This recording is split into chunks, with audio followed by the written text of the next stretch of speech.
A couple weeks ago, I made a video going over how to set up a Git Bare repository. And in that video, I showed you guys how to set up a Git Bare repository. But what I did not show you guys is how to actually populate a fresh install, right? If you do a fresh install, how do you actually populate that fresh install with your Git Bare repository configs? I had a comment on that video, and in that comment, he asked me that question, and at first I thought, well, you could just git clone that repository. And that's partially correct, but partially incorrect.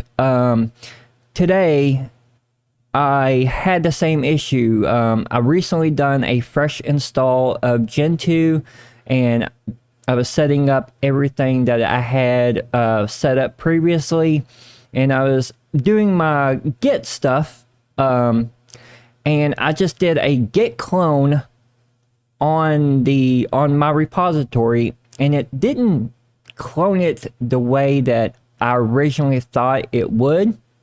So I had to do some digging around the internet, and I did indeed find the proper way to set up your Git Bare repository from GitLab. So in this video, this is going to be kind of the second part to that video. I do apologize to that individual that I guess I didn't give a proper answer to. I really did think that you just git clone, and that's kind of the case, but kind of not the case. So let's go ahead and let's jump over to the desktop here. Now we are going to be doing this in a virtual machine, simply because I've already done this on my main production machine, and I don't really want to do it again on my main production machine, but I will show you guys step by step how I did it. And if you guys have any questions, then feel free to leave them down below. Now, before we do this, I do want to say that this is the way that I done it, and it worked. I am not proficient with Git, okay? If you guys know a even better way to do it, feel free to leave those comments down below, and I'll check those out, because like I said, I'm just not, I'm not a Git guru or anything like that. So let's go ahead and switch over to different scene here, and then we're going to be doing this. Like I said, we are going to be doing this in a virtual machine. Now, it doesn't matter what virtual machine or what Linux distro you do this on. It all works the same. The reason I am doing it as a virtual machine, simply because I've already done it on my main production machine. All right, so I've already installed Git in this VM, but if you don't have Git installed, then I would install it. The first thing that we need to do now, the first thing I need to do is I need to set up a couple of different things, because I did not set up this virtual machine with the Git Bare repository stuff in mind. If you guys watched that first video, you guys know that we had to make an alias, and we had to do a couple of config things. So I'm going to go ahead and do those now, and then we will import all of my my Git Bare stuff. So I need to bash RC, and I need to make an alias here. So I'm going to do alias, I'm going to call this Bare. I'm looking at my show notes here. It's user bin git, and then we need git dir, and this stands for Git directory, home config, and I'm probably going to be putting my .files, or this Git Bare repository rather, in a hidden folder called config.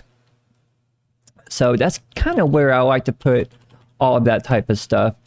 And we call this file .files.git because when we import it from GitLab, this is going to be the name of that directory.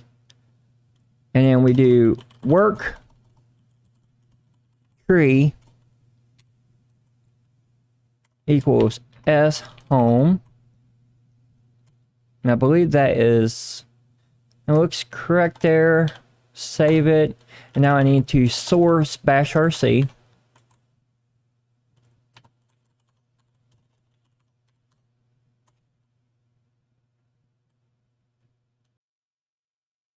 Alright. Well, I figured out what I did wrong. I had the equal sign too far away. I had the equal sign separated, and I guess you can't do that with an alias. It needs to be right next to the alias name.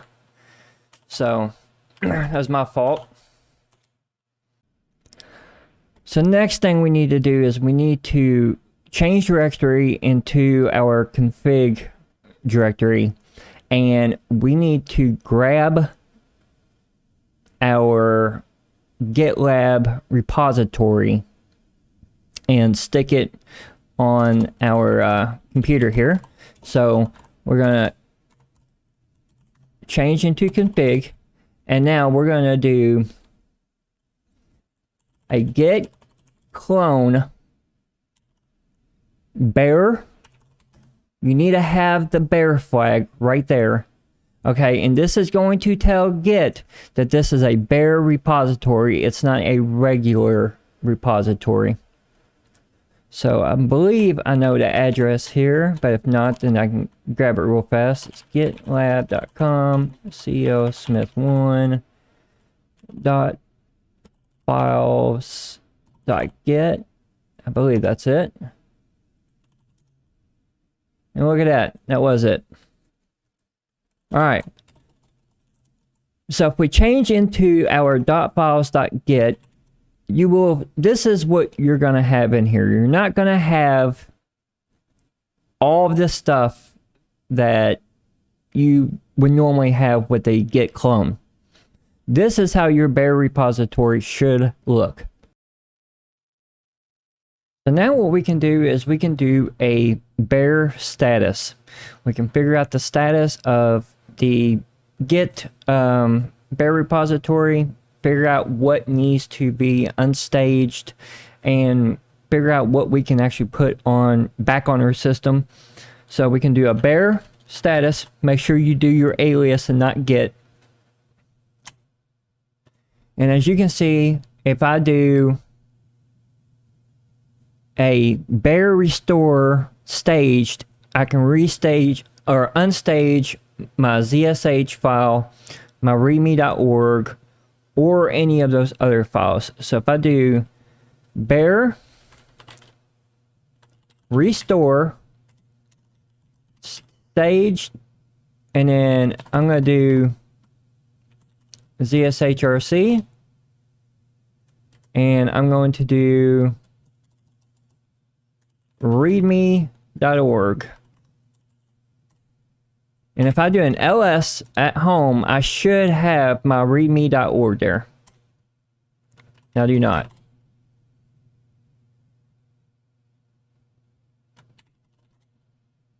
Do I have my ZSH? I do not.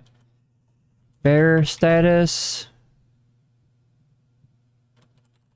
Let's try to do all of it at the same time. So if I do Bare restore, and I do the period, that should restore everything.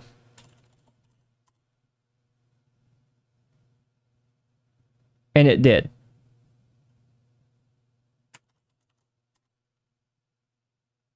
My fish config there is back. So is qtile, westterm. But how come the readme is not? Let's check Bare status again. Says it's deleted. How about Bare restore readme.org bare status. And there's the readme. Okay. So that's kind of all we had to do. Like I said, I'm not a guru with Git. I'm sure some of you guys are watching this probably shaking your head because I completely butchered some of those commands, but that's pretty much what I did. Just make sure that when you copy it from your GitLab, have the bare switch and then do your bare status or your config status, whatever alias command that you set up, and it will show you all the files that you've added previously.